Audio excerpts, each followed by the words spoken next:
Hello, everybody. I welcome you today. I've actually been looking forward to this for weeks because it's such an incredible group of people who are going to be speaking to this and chatting together. We're going to be talking, the title that I gave today was, What Price Do Children Pay When Play Disappears? Right? And they do pay a price, believe me. So let me tell you about the four wonderful people who are going to be speaking with us today. Peter Metz is a child and adolescent psychiatrist who is a professor of psychiatry and pediatrics at UMass Medical School. He's been involved in teaching and doing play evaluations and treatment of young children for the past 35 years. In addition to the joy of playing and continuing to play with his own two children, who are now adults. Peter Rawitsch got his calling to become an early childhood educator at the age of 15 when he read the book Summerhill by A.S. Neal. He has a B.S. in education from Wheelock College in early childhood, an M.S. in education from Lesley College in the integrated arts in education, and he is a national board certified teacher in early childhood. He taught first grade in upstate New York for 38 years. His goal was to teach a little more like Mr. Rogers and a little less like Sesame Street. He remembers when first grade had a block corner. Today, he is a public school activist who speaks and occasionally sings at school board meetings about safety, equity, and developmentally appropriate practices. He is the founder, co-administrator, and blogger of the group When Public Schools Reopen, We Don't Want to Go Back to Normal. Peter retired last year after 42 years of teaching in public schools. He lives in North Carolina. Haas Dyson is a former teacher of young children and a fellow of the American Educational Research Association. Among her previous appointments was as a longtime professor at the University of California, Berkeley, where she received the campus-wide Distinguished Teaching Award. He has spent over 35 years studying the childhood cultures and literacy learning of young school children, for which she has received numerous awards. Dyson aims first to bring respect and intellectual attention to childhood cultures and their relationships to school learning. And Nakoley Renville remembers becoming a teacher was a dream come true. She loves children and supporting them in their foundational learning and that has always been important to her. Nakoley started her career over 30 years ago as a teacher in New York City public schools. From her first day in the classroom teaching first grade, she knew she was home. She learned to read children's invented spelling, and she learned to read aloud with the character voices. She felt like an award-winning actress in front of her 5- and 6-year-olds and could be as silly as she liked. Nakoley realized that it was paramount that her students had a variety of books and interesting materials, as well as field trips to choose from to enhance their learning experiences. She also learned to include in her classroom choice, play, and fun. Through the years, she decided that she wanted to bring this philosophy of learning to a larger group of students, so she decided to become an administrator. Nakoley eventually became a principal at the same school where she taught, and while it wasn't always easy, she was able to create a vision in her school where teachers and staff understood that the school motto became "Children learn from what they say and do." She is proud of the work that happened at her school. Nakoley, a wife, a sister, a daughter, and mom of a wonderful 18-year-old son, is currently a newbie retiree. She does miss her school community and is happy to contribute and learn more about how we can make this world a better place for children. So quite a group, right? I wanted to start actually by reading a quote, all right? and then go into speaking with you. This is something that's it's from the American Academy of Pediatric 2007 report. Mm-hmm. I don't know if you're always familiar with it. The importance of play in promoting healthy child development and maintaining strong parent-child bonds. Play is so important to optimal child development that it has been recognized by the United Nations High Commission for Human Rights as a right of every child. This birthright is challenged by forces including child labor and exploitation practices, war and neighborhood violence, and the limited resources available to children living in poverty. However, even those children who are fortunate enough to have abundant available resources and who live in relative peace may not be receiving the full benefits of play. Many of these children are being raised in an increasingly hurried and pressured style that may limit the protective benefits they would gain from child-driven play. Because every child deserves the opportunity to develop to their unique potential, child advocates must consider all factors that interfere with optimal development and press for circumstances that allow each child to fully reap the advantages associated with play. So it's really interesting that this came out in 2007, and we're still talking about children being deprived of play and what's happening. Peter M, will say, when you talked about how you use play in your evaluation of children in a psychiatric environment, what do you mean by that? How do you do that? Or what does it mean to you? I get on the floor because I'm 6'4", Okay. and I've had a chance to talk with the parents prior to time with the child and hopefully make a connection with them where they think I'm not too crazy. No, that I'm safe, that I'm not going to find fault with them, that I appreciate their concern.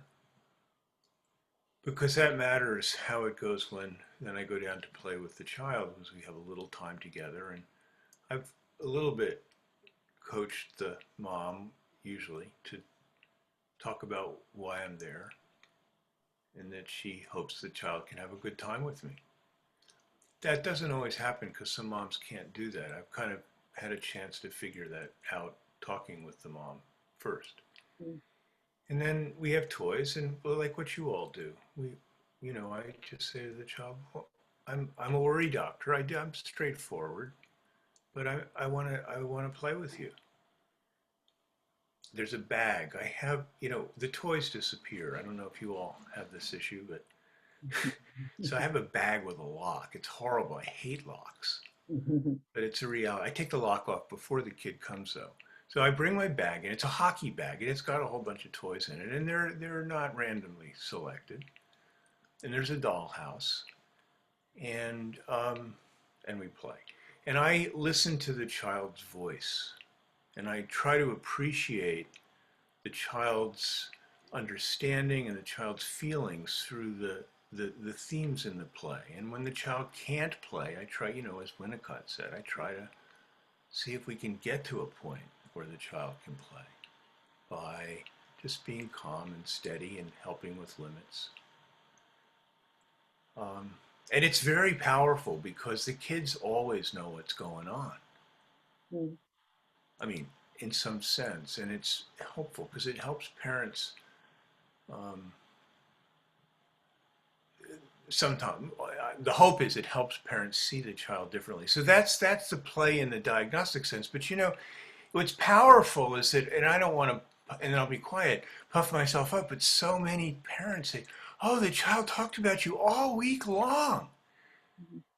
And it's not rocket science. It's not. It's just, getting on the floor. But then, so they're not getting that. But it's like water in the desert. And it's because their parents didn't get it often, Mm-hmm. So we go from there. Yeah.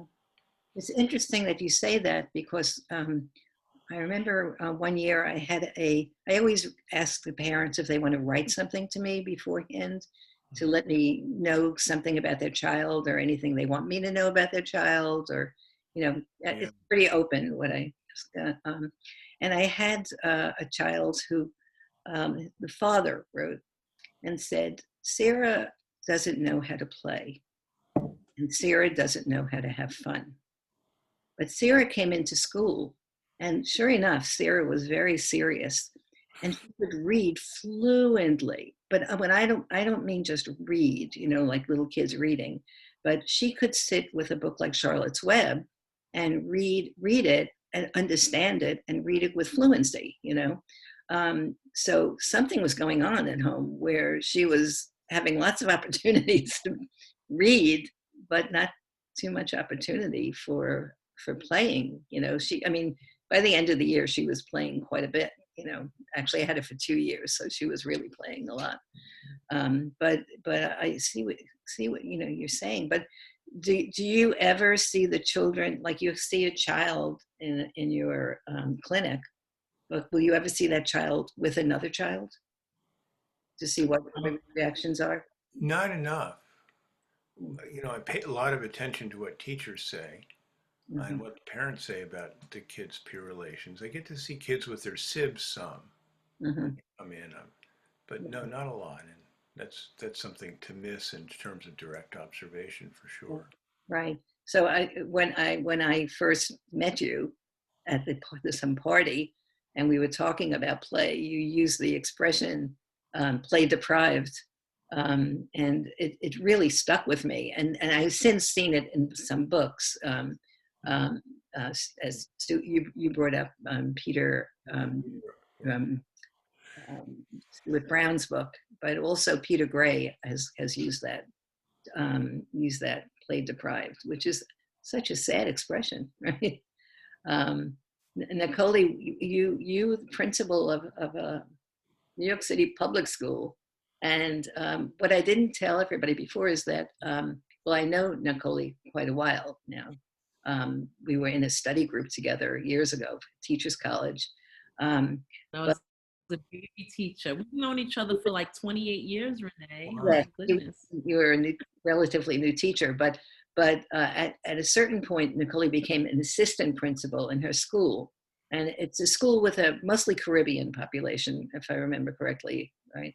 Um, and she asked me if I would come in as a consultant to work with her early childhood teachers, and I would say it was a huge challenge for me because particularly the kindergarten teachers had literally no concept of what it meant to have a kindergarten where children played. And then Nakoley became principal of the school. And I was no longer working there, but I could see it. They had a Facebook page, and I saw so many things that you were introducing into the school. Maybe you could talk a little bit about how you made some changes there, and a little bit about the population, because I think that speaks to some of what your challenges were. Yes, The absolutely. background, the educational background of the families, which was very Yes. Caribbean. Yeah. So my school is in East Flatbush, Brooklyn, and I would say population is 100% children of color, probably 99% Caribbean. Also, I would say in terms of my teachers, because this is also important, I would say 60% of my teachers were also Caribbean. I don't have a Caribbean background except through my husband, who is from Guyana. So I'm African American. So even for me, getting used to some of the nuances of being from the Caribbean was something that I had to get used to when I was a teacher. I'll give you an example. I remember this one little boy, David, and he came to me, he was in first grade, and said that one of the classmates licked him. And so I was like, oh my goodness, how could you lick him? That's so unhygienic. And he's like, no, miss, I don't mean lick me. He hit me. He hit me. So, I mean, that's just an example of trying to understand the culture and the way they speak. Anyway, so my school was very traditional when I was a teacher. When I was a brand new teacher, I believe we used journeys as the reading curriculum. There was no play. Pre-K, you know, when I would pass by the classroom, they had, you know, dolls and puzzles and things like that, but those things were not in the early childhood classes. And being brand new, I thought that that's, you know, using this journeys curriculum, this is how you're supposed to teach. And this is what my principal wanted. But I also knew that there was something missing, right, for me and for my kids. And so I needed for my kids to be close to me. And Peter, when you talked about getting on the floor with your kids, I got a rug and my kids would always sit on the carpet. You know, I would sit on the carpet with them. We sang songs. I would bring in a variety of materials from home, my old National Geographic magazines, just to give them other experiences. And this is when I knew that teaching was in my heart. Just asking them questions about talking about their favorite books, what made them happy, what made them sad, just basically sitting down and really having conversations with children, not talking at them, but talking with them. One of the things that I will say that was very enlightening for me, I remember having a meeting with my kindergarten teachers. At the time, there was about 5 of them. And at this point, I'm now principal. And so I just asked them a question. And their question was, what were their thoughts about their classroom? Who did they think the classroom belonged to? And right away, they all said, oh, the children. Now, prior to this, when I had talked to them about space and about play, a lot of them gave the excuse that there wasn't enough room in the classroom for the children to play. So what I've learned, and this has become part of my leadership style, certain things, of course, I do mandate, but sometimes I also think that people have to buy in. So my next question was, what do you think about removing your desk? You know, big old round wooden teacher's desk in your room. And there was like a pause, a pregnant pause, right? And, you know, a lot of the teachers, they had these extra desks in the corner of the room for those recalcitrant children to sit, to have time out. And so I said, well, I think that if you remove the teacher's desk and you remove some of those naughty chairs and desks, you would have a lot of room in your classroom for your kids to play. And so I planted that seed. One of the teachers said to me, well, if you remove my desk, where am I gonna put my stuff, you know? And I'm like, well, you have plenty of closets. Anyway, making a long story short, it ended up that 4 of the 5 teachers on their own within 2 weeks had removed their desks. They had invited me into the classroom. They wanted me to see what they had done and the space that they had made for play for their kids. And so as a principal, when you ask people to do things, you have to support them, right? So my school does not have a lot of money. Renee, you know that. You know, I'm always scrounging around for monies for this or that. But I was able to purchase puzzles and books for kids, not level books, toys, dolls, Legos, blocks, things like that for my kids. And so what began to happen was that other teacher who did not want to remove her desk, everybody else in the grade wanted to, you know, move their desk. And so she wound up doing it. Anyway, within 3 years, I would say I call those teachers the old G's, the old gangster teachers who are very embedded in their traditional style. Within 3 years, 3 of those teachers retired. So I was very happy. I helped them on their merry way to retirement.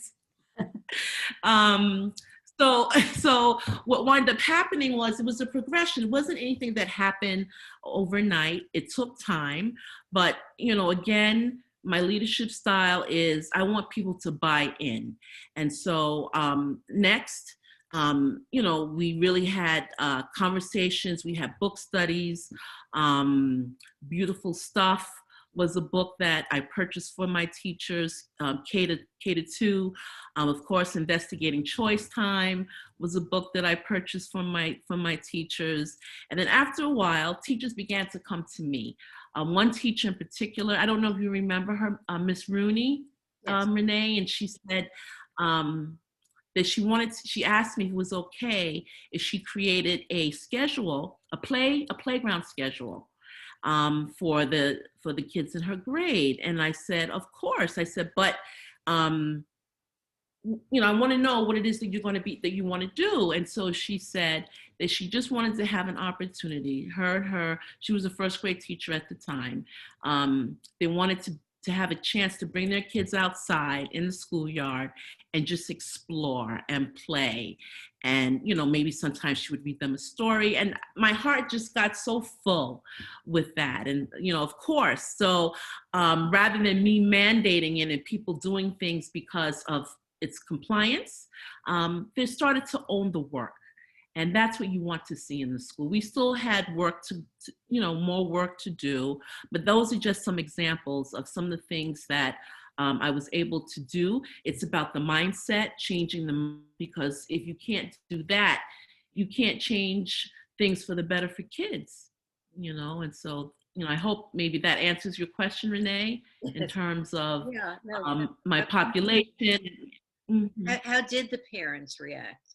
Did you, how did the parents themselves react to changes? Did they notice anything in their children? So when I became principal, I told, pre-K doesn't give homework. Kindergarten, they were used to giving them homework. And I told them that I didn't want them giving the kindergarten or first grade students homework. If they gave them homework, it would be things like, when you go home tonight and you help mom or dad set the table, put your fork on the left and put your knife on the right, or something like that. Or when you take your bubble bath tonight, bring some objects, see which ones float and see which ones sink. And then they would have an opportunity to talk about that, As far as the parents were concerned, I think that it's interesting because since this was a school that I taught at, some of the parents, they were my students.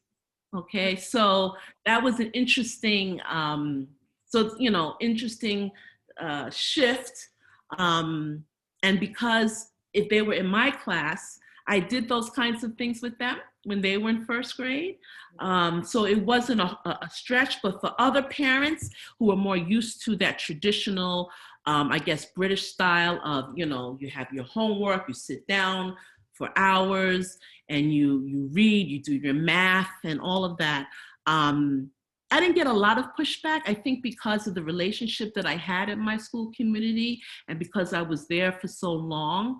But there were some parents who would ask, well, how come my kids are not writing sentences 5 times each and spelling words? I'm like, we don't do that here. We don't give that kind of homework here. Right. So, yeah. Peter, I saw you hold your head like this when Nakoley said something about homework in kindergarten. But,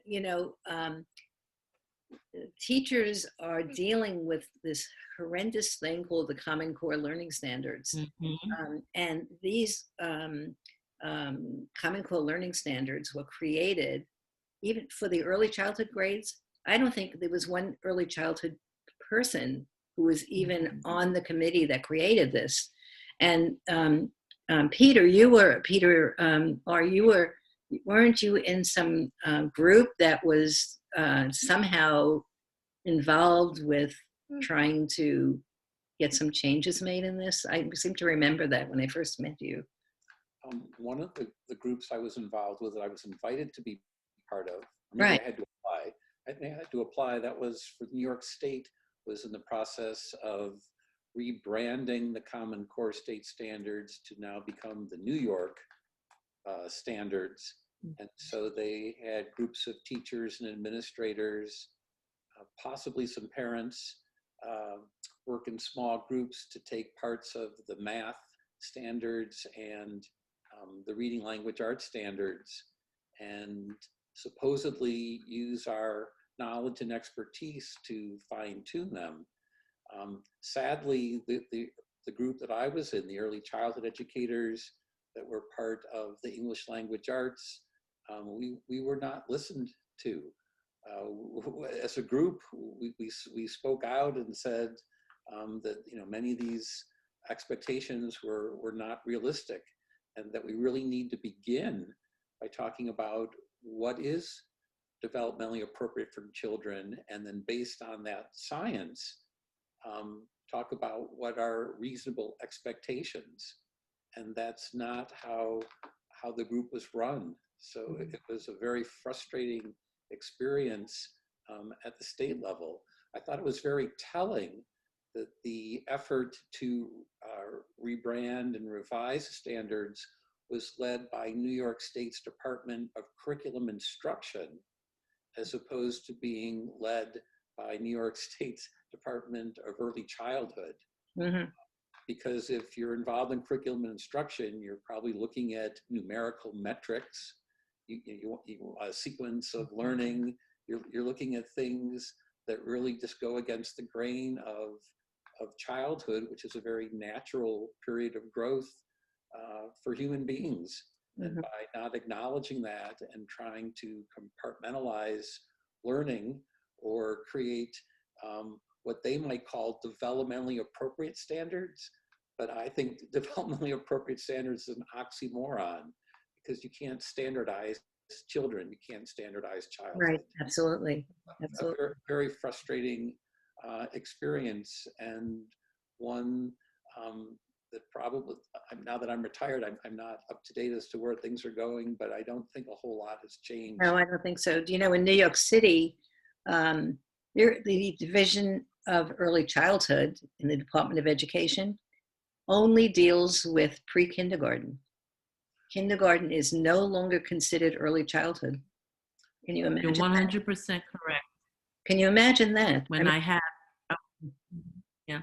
When So I would have the people, representatives from the early childhood come to my building, they only dealt with pre-K.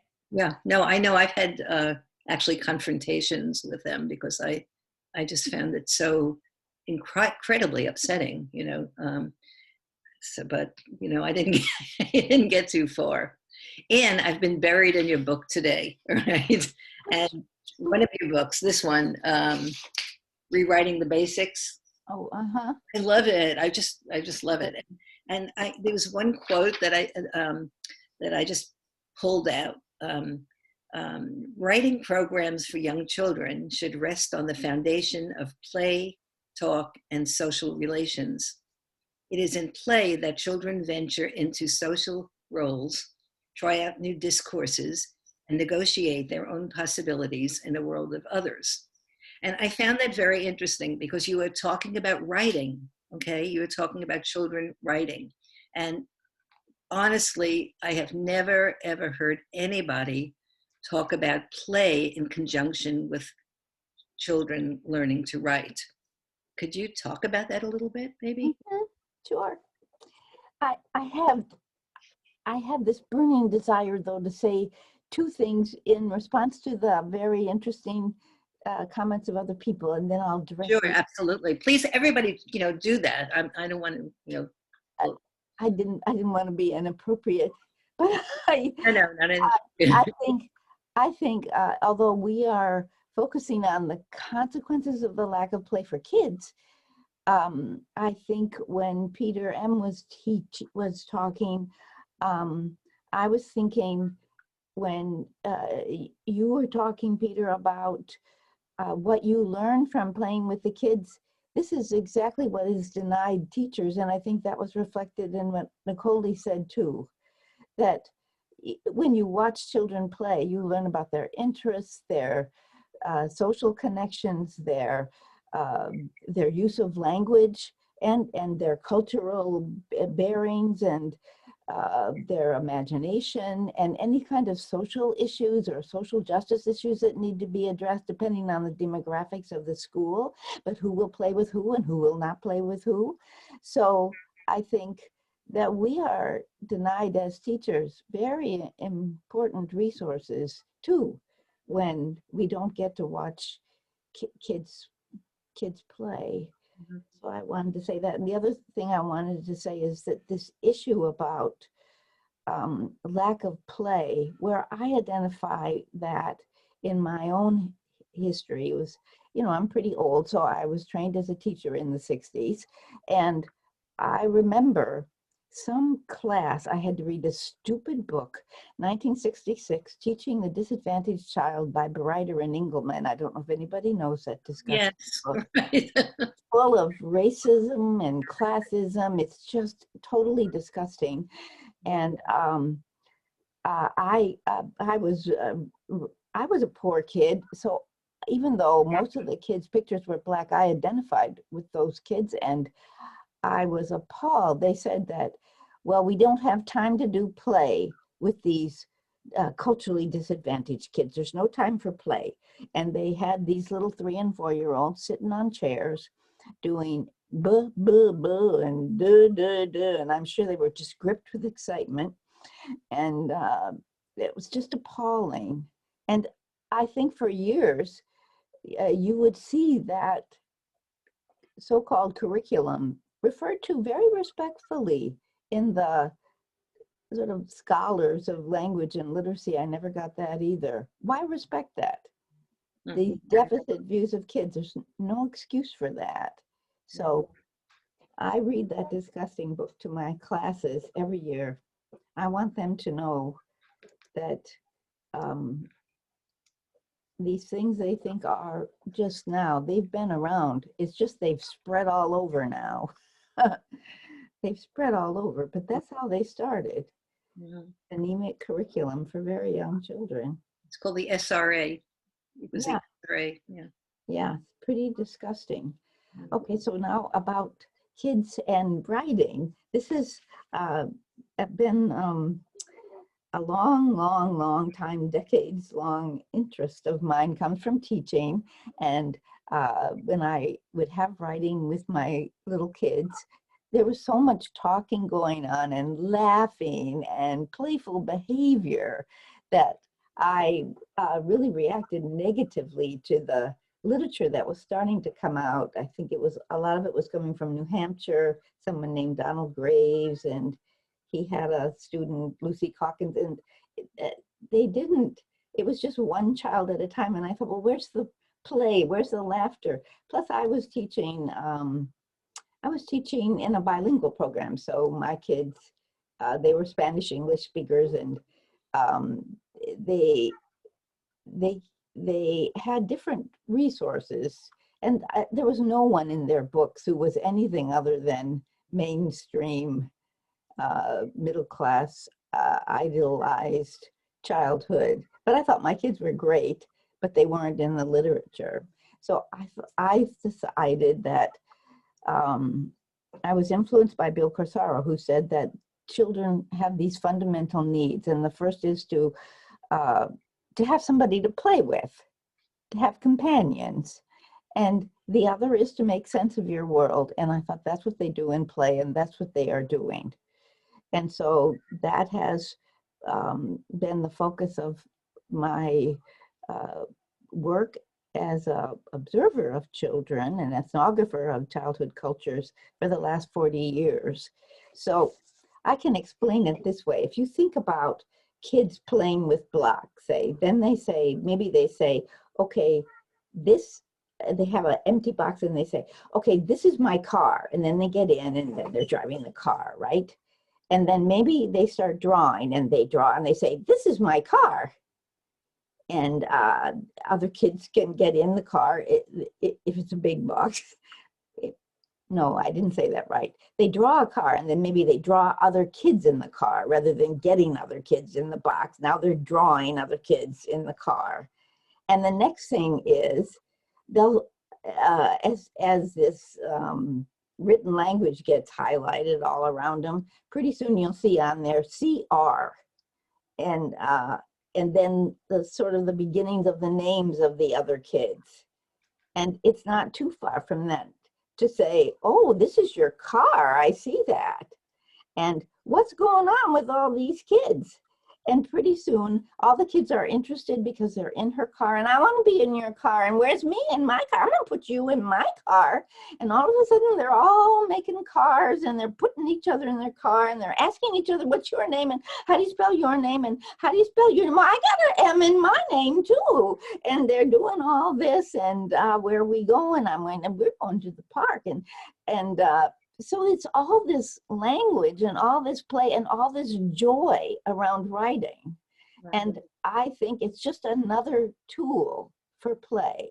I think that's how it starts for many, many children, but it's not approached like that. Now with the Common Core, which you were talking about, Peter, those standards, plus they think that, okay, you have to start, first you have to know your letters and you have to know your sounds. No, you don't. You don't. Everybody learns in their own way. They build on what they have. They have different pathways inside. You just see what they got and you help them along their way, but they will help each other along the way too. So that's a fundamental idea that it comes out of this blossoming of symbol development in early childhood, right? They talk, they draw, they play, and out of that can come writing. And so I get all worked up because I think it's so fun to watch. I really think it's fun to watch, but the last project was not fun to watch because all the play, the curriculum was so set. The teacher said all the topics and they had to have 3 sentences and it had to be like this and that and the other thing. The play went on, but it was all underground. And when play goes, you're not going to stop the kids from playing, but it will go underground. And then what happens? This is not a time for play. This is a time to do your work. When we go outside, we can play, but now we have to work. So you take the motivation and the joy out of the self-expression and communication, and you turn it into something that is joyless. And so that's what I think what is a consequence for kids, that in certain rooms, the kids, if they have social relationships, they're going to act them out. But maybe they're going to end up, Nakoley, in the naughty chair because they don't do what they're supposed to do, which is to be quiet. But I don't see how you can learn to write and be quiet because it's a form of self-expression and communication. So how, if you take all that away, what's to write? Nothing. There's some boring little sentence. Why do you think this is happening? Why do you think that play is taken away from children? Why devalued all over the place? Even in the playground, I mean, children don't get as much. They don't even get time. They don't even get time. A lot of places don't even have morning recess around. They don't. They absolutely don't. And in fact, I'll tell quickly that my son-in-law is teaching 4th grade, all right?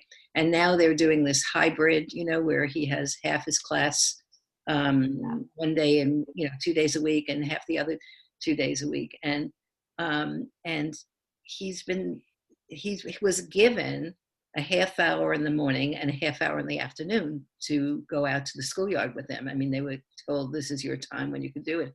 He never had that time before, and they didn't have it for 4th grade. They just didn't have that. Wow. And that the children are so different. They're responding so differently. They're excited, they're energetic, they're ready to come in and do the other, their 4th grade work and all that. And he said it's so much fun to watch them playing outside.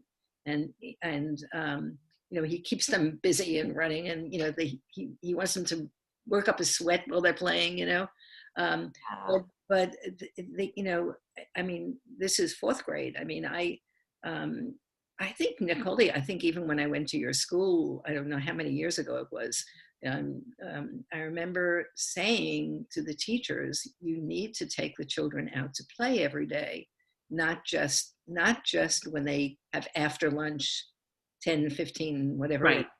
But you need to go out recess, yes. You need to go out with them to play.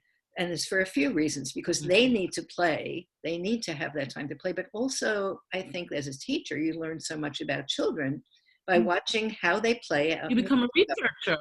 You know, it's a way of observing children and learning a tremendous amount about them. Yeah. You know, and for me, I love that time, you know, of being outside. So it boggles my imagination. I can't, you know, when I would go into a school and they didn't have that time, and then the teacher said, well, we can't do it. You know, I don't even think it was the administration that said they couldn't. The teachers somehow felt like they couldn't do that. Right. I think, to answer your question, I think that many times educators, they don't understand the importance of the play, and that they put a higher standard on the teaching of the math or the reading and the writing, without understanding that you have to play is just another way of helping to support those other things. Right. And I think that's what you were saying, Anne. Yeah. Yeah. Yeah, that's well And, put. yeah, and I also think that the administrators, the principal, the assistant principal, they have to also understand the importance of it and create systems and structures that allow teachers to feel comfortable, that allow teachers to think outside the box, so that they can, you know, I'm really big on that buying in, because like I said, as the principal, I could have said, you know, as of next week, removal of all the desks, and that just would have pissed off the teachers. They would have gotten upset and not really understood why. Yeah. So, you know, over time, you know, I did that with kindergarten, and the first grade teachers saw the kindergarten teachers took out their desks. I didn't even have to say anything to my second grade teachers. They took out their desks. You know, I spoke to the custodian, so they already knew. Yeah, so I think, Renee, a lot of times people just don't understand the importance of it. Yeah. You know, Peter, in the hierarchy, play is not high. It's like fluffy stuff. Yeah. Yeah. Peter and I were in a play discussion group recently, and Peter, you said, actually on the last meeting that we had, you said maybe we need to like not put the word play at the beginning, but I may be misquoting you, but say something about how we are teaching learning, but we have but young children learn through play. So start with it. They're learning, but this is the way children. You say it better than me. You say it. Well, first, to the other Peter, I wanted to comment on some of the work of Stuart Brown. Points out that the opposite of play is not work. The opposite of play is depression. And my guess is that's probably what Peter Metz is working with. So for parents or teachers who might think that play is the opposite of work, which they do, it's something totally different. Play is what I was advocating for in our playgroup discussion, Renee, was that the term play is and will continue to be a hard sell until we provide wraparound services in schools to parents that include things like parenting skills and child development, until we're assured that teacher preparation programs are including child development, regardless if you get a degree in early childhood development or if you're teaching just to be an elementary teacher. Yeah. I mean, you need to understand the science behind learning. If all you're learning is your content, or that's the focus of your preparation, you're missing out a huge piece of what's going on. So my suggestion was that instead of selling it as play, just call it learning. And I don't know that we didn't start out the discussion by defining what play is. Right. And there are many authors that have done that. I was just looking at Peter Gray's definition. He's written extensively about play. Mm-hmm. It's at 5 attributes. He says it's self-chosen and self-directed, intrinsically motivated, structured by mental rules, it's imaginative, and it's produced in an active, alert, but non-stressed frame of mind. Well, that to me is a definition of what learning should be. Learning should be self-directed. It should be self-chosen. You won't have discipline problems and motivational issues if kids are picking what they want to learn. And the role of the teacher then doesn't become one who imparts knowledge. The role of the teacher is to facilitate that learning, to support the children. And if they need to learn skills, they'll be begging that. I want to be able to do this. Oh, well, I can give you some resources or to show you, how to learn these things. Intrinsically motivated, again, that should be what learning is all about. Imaginative, the fact that we have people making decisions in terms of what children need to learn now for the future is just absurd. The problems and issues that lay in their future, lay ahead in their future, are ones we can't even imagine. They need a whole different skill set, I dare say a playful skill set, if they're going to survive and solve the problems of the future. And so if we were to reclaim the definition of what learning is, that learning are all those things that this group associates with play, then anything that's not in that definition really isn't learning, not true learning. I mean, there's memorization, but for what good is, why we need to memorize things when you can Google them? It just seems that our energy should be focused on self-directed learning that's infused with imagination, and one in which the sky's the limit. There's no limitations on kids, and that they should it's recognizing how they learn it through different pathways, and that they learn at different rates. There's a group of people, they're interested in popular culture, which I'm also interested in, and they have a whole bunch of reports that I think you would like, Peter. They're mainly focused on older kids. They pat me on the head, but I'm not really, I'm not a big kid person, but they are interested in how do we prepare in having people look at the participatory nature of contemporary kids' culture. I think that's true of little kids too. So they say too, they have this notion of connected learning, which means that it comes out of personal interest and personal intention. It's very similar to what exactly you just said.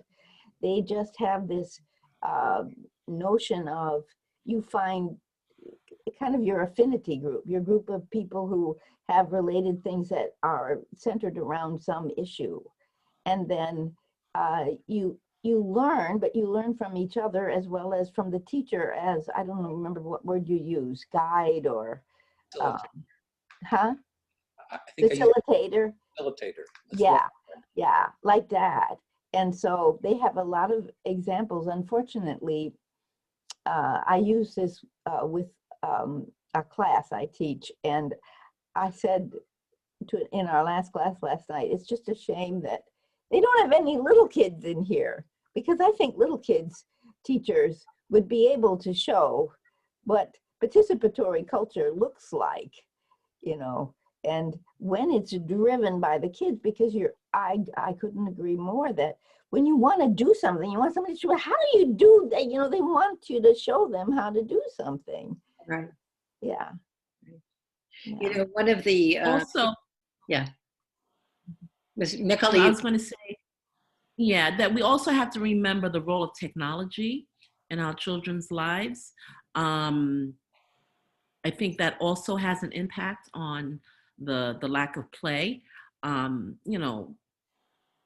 was a kid in the 70s, and I have fond memories of playing outside. There was no computer, there was no email.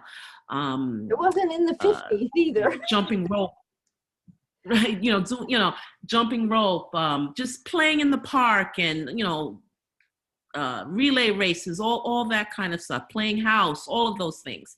And so when I think forward to my son who's 18, I tried to give him those experiences, but at the same time, as he became older, technology also became very important in his life.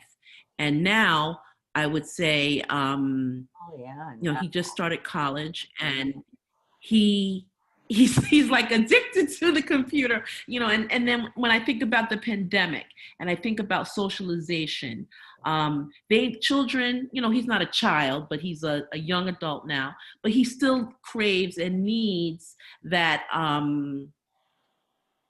that socialization between himself and his friends. And the only way that he can do that now really is through technology, like what we're doing here, right? And so when you think about young children, elementary school children, it's that everybody has a cell phone. From first grade, they have their cell phone, they have TikTok. So I'm just thinking about how that has taken away some of that play structure, because it has had an impact. And what are some ways that we can use technology that would infuse real play back into children's lives? Exactly. I think that's something exactly that needs to be right. fleshed out. I think that's exactly right. I think that you're not going to get rid of technology, but No. Although there is huge differences in who has access and who hasn't. We've certainly seen that during the pandemic. Mm-hmm. But yes, if it's serving something that's bigger than the technology. I had a little boy that I just wrote a book about, who was really into the blues. And in his room, this was the first time I was in a mainly middle-class school. He was not middle class. He was just, sent to that school because the district was trying to integrate it. And that was a real interesting project. But at any rate, only the top kids got to use the Google Chromebooks. And he was desperate. He wanted to look up he knew all the old blues singers, Big Mama Thornton and Lead Belly. He knew them all, and he wanted information, but not so that he just wanted information from it, and what a good source, so he could use it in this thing he was writing, and he wanted to share it with other people, and he wanted to learn those songs. But I think he had the right idea that it's a tool. It's not the thing, it's a tool. But because of the kind of inequities in the schools, he didn't have access to it in that way. What he got was assigned something that was basically a worksheet, which is what the kids they decide are not the bright ones that have to do. These things rile me up. Is it possible to end on some kind of up note here? I don't know, in terms of I mean, what we have on our side is that I think, basically beyond hunger, eating, and procreating, sex, we have two biologic drives. One is to be connected, and the other is to make meaning. Exactly. And we've been talking a lot about how important social connection is to play, and I think play is mindfulness. It's focused, non-judgmental attention, and it's occurring in a context in which hopefully there's a connection to another person, and it could be a peer. I mean, peer play is so rich. But fundamentally, it has to be coming from a caregiver. And that has to reflect, I mean, you were talking, Peter, about the science, and the science of attachment is powerful, and we know a lot more than we used to. And we know that reflection and mirroring are critical for identity formation. So for me, play is like the best of all worlds. You get to be connected and make meaning. And your making meaning is really on the foundation of the connection. That's what Winnicott said, if the kid can't play, you got to get them to where they can play. So it's hard. It's daunting. It's not fashionable, but parents love their kids when they can, and the rewards. When I talk with parents about special time, I call it special time. It's just structure, a framework for play. It's all the things that Peter Gray talks about. What Peter doesn't really emphasize to my satisfaction is how important it is to have the other person to really promote and support the child's being known and valued for their self-direction, as you all were saying. But where I live, it's one person at a time. Because if I get too caught up in what you all are talking about, I mean, I do get caught up in it. I do a lot of advocacy work, actually. But in the day-to-day life, you're right, Renee, it's a killer. But when it's one kid and one family, it's not. It's beautiful when they're able to do it. Yeah. And I think another hopeful note that fits with that is that play is very fundamental. So in the rooms I've been in, when the teacher tries to eliminate the play, they play. They play anyway. It's just not acknowledged, built on, but you're not going to stop them from playing. They play. So, interesting. So if you can't beat it, join them. When I lived in Italy for a few years, and my daughter went to a talent for one part of my last year. She went to the state school for first grade, and which makes our schools seem loose as anything, very rigid. Teachers was on platform. The children had the desks were nailed down. Was it Reggio Emilio? It was not Reggio Emilia. No, it was not. It was anti-Reggio Emilia. Okay, and I've heard it's changed somewhat, but and the children stayed with the same teacher for 5 years. And Simona had a teacher who was like an old biddy. I don't even know how else to describe her. Very, very strict, but she liked my daughter because my daughter followed the rules, And Simona's last day or last week of school before we were leaving Italy, I came in and I brought cupcakes for the class. All right. And so I'm sitting in the back of the room with these cupcakes while they're doing their work. And then the teacher obviously had to go to the bathroom or something, And so she said, she's going to leave the room and Simona's going to be in charge. And Simona should write down the names of anybody who is not behaving. All right. And the minute this teacher left the room, my daughter, who I never knew she could do this, she did such an interpretation of this teacher, and she was walking all around the room, and the kids would jump and laughing, and and somebody was on the lookout. Someone was on the lookout from when Signora Trujillo was coming back, and then everybody came back in. It was very funny, but they played the minute she was out. And what were you doing, Renee? Renee, what were you doing in the back? I was hysterical. I just couldn't stop laughing. Plus, I was shocked that my daughter was doing such a great imitation. I didn't know she could do that. Yeah. But I want to be hopeful. I really do want to be hopeful. I found this other quote. I'm big on quotes today. All right, and it was in a book by Pasi Sahlberg and William Doyle. Let the Children Play. Do you know that book? Yeah.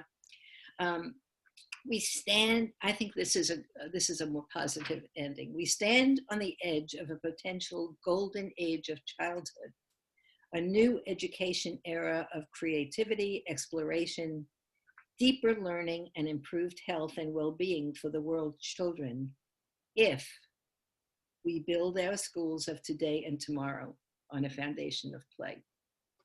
And I really like that because I do too. So right on. Thank you all so much. I've been looking forward to it, and I know now why I was looking forward to it, because I want to keep talking. Thank you, Renee. Yeah. Thank you. I enjoyed meeting all of you. I did too. I enjoyed meeting you. Have a wonderful, as wonderful as we can this year. Have a wonderful Christmas. You have to be hopeful, Definitely have to be hopeful, right? Give my regards to Simona and Jeremy, please. I definitely will. And Adrian is just back to New York, so we're all excited. Yes. Okay, goodbye, everybody. Goodbye. Okay, happy holidays. Holiday. Bye-bye. Thank you, Renee. Thank you.